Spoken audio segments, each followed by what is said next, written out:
Break के बाद आपका एक बार फिर से स्वागत है। आप देख रहे हैं बिंदास बोल, और बिंदास में हम आपके सामने मुद्दा लेकर आए हैं राजनीतिक दलों की दोगली नीति के ऊपर। सड़क पर विरोध और संसद में समर्थन, लोगों के साथ धोखाधड़ी करने वाले राजनीतिक दलों का प्रमाण अब इतना बढ़ता जा रहा है कि लोगों के साथ हो रही चीटिंग को अगर रोका नहीं गया तो कल सारे ही राजनीतिक दल किसी ना किसी बहाने को आगे करके यही करते रहेंगे और आप और हम केवल 5 साल के लिए वोट की प्रतीक्षा करेंगे। 5 साल बाद जब दोबारा वोट करेंगे तो जिसको वोट करेंगे वो एक दूसरे के खिलाफ लड़ने वाले फिर सत्ता के लिए हाथ मिला लेंगे और फिर हम 5 साल के लिए ठगे जाएंगे। ये ठगी पिछले 65 साल से हमसे चलती आ रही है। इसको अगर ऐसे ही जारी रखना है तो चुप बैठिए, अगर इसको रोकना है तो फोन उठाकर स्क्रीन पर चल रहे नंबरों पर कॉल कर कर बेखौफ होकर बोलिए।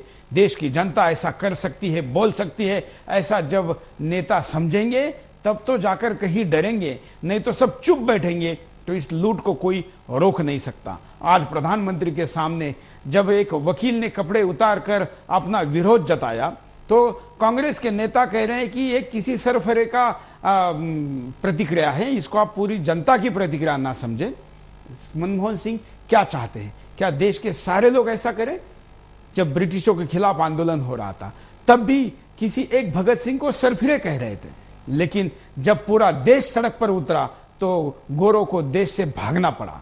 इस इतिहास को किसी भी राजनीतिक दल में सत्ता में रहते हुए भूलना नहीं चाहिए। सत्ता की मस्ती बड़ी जोश देती है, लेकिन वो मदहोश ना कर दे, वरना जनता सबक सिखाती है।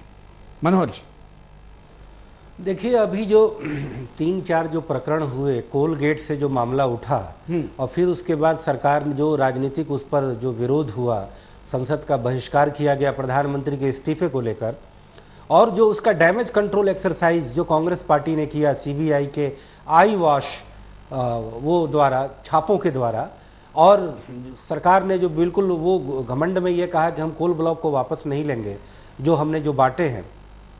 फिर जो प्रधानमंत्री ने 3 जो फैसला लिया, हालांकि मेरी राय इसमें भिन्न है।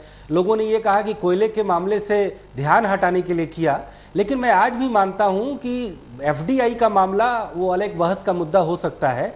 डीजल में बढ़ोतरी लाजमी थी क्योंकि पेट्रोल के साथ इम्बैलेंस हो रहा था। एलपीजी को लेकर के हाहाकार मचना बिल्कुल वाजिब है, लेकिन जो इस पर जो राजनीतिक गतिरोध हुआ और जो यूपीएच के एलआई में जो इस पर स्ट्रॉन्ग रिएक्शन आया, ये सरकार आज भी जो है किल मिला जुला करके एक फोर्सिबली लोगों के सामने घुट्टी पिला रही है कि हमने देश की इकोनॉमी के लिए फैसले लिए।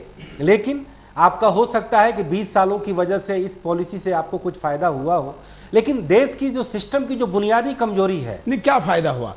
देखिए, यह भी भ्रम है। जो फायदा हुआ वो उद्योग घरानों को हुआ, वो कारपोरेट्स को हुआ, वो विदेशी कंपनियों को हुआ, बिल्कुल भारत की भी कंपनियों को हुआ, लेकिन जो आम आदमी है उसको क्या फायदा? बिल्कुल बिल्कुल, देखिए, आम आदमी को लेकर के ये सिस्टम तो है ही नहीं। मनमोहन सिंह की नीति ये बात रही, अगर वो इस बात का दावा कर सकते हैं कि हमने हाई ग्रोथ रेट इकोनॉमी दिया, और पिछले 2 सालों में वो चीज डाउन हो गई थी। हम फिर 1991 के इनिशिएटिव के तहत देश के ग्रोथ रेट को हम बढ़ाना चाहते हैं, उनका ये कहना है। लेकिन इस देश के जो घरेलू जो रिटेलर, ऑर्गेनाइज्ड रिटेलर हैं, जिनके जरिए आज मॉल में जो तमाम कंपनियां आ रही हैं, आप उनको भी बढ़ावा देकर के निवेश बढ़ा सकते हैं। उनके जरिए भी जो है देश के रिटेल को जो है ज्यादा ऑर्गेनाइज कर सकते हैं, और एलपीजी का दूसरा रास्ता निकाल सकते हैं। लाखों करोड़ का घोटाला होता है, 2-2.5 हजार करोड़ की सब्सिडी आपने जो है आनंद फानंद में लेकर के बिना टैक्स को रेशनलाइज किए, बिना उसका कोई बेहतर सिस्टम बनाए, आपने अचानक लोगों के चूल्हे पर संकट डाल दिया, और उसको आप जो है नई आर्थिक सुधारों का वो जो है प्रतीक मानकर कह रहे हैं।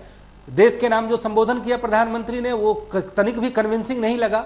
और राजनीतिक जो देखिए ना क्या कहा, मतलब उन्होंने तो कहा कि पैसे पेड़ पे नहीं लटकते हैं। हाँ। और कुल मिला के मनमोहन सिंह की नीति है, हाँ, कि जीडीपी को दिखाकर योजना बनाओ। लेकिन वो जिस दल के है उस दल का गांधी जो आदर्शवाद है वो कहते थे कि देश के अंतिम आदमी को नजर के सामने रखो, नीति बनाओ। दोनों में बड़ा फर्क है। लोकमित्र जी। सर, मैं इस पे इसकी आर्थिक पहलू पर जाने से पहले इसके जो अभी इसके पहले हम बात कर रहे थे कि जनता के सामने ये दोहरा चरित्र जो राजनीतिक पार्टियों का है उसमें इतनी फूहड़ता और निर्लज्जता क्यों आ रही है, इसको एक दूसरे संदर्भ से हम लोग समझें। अभी 2000 तक, बल्कि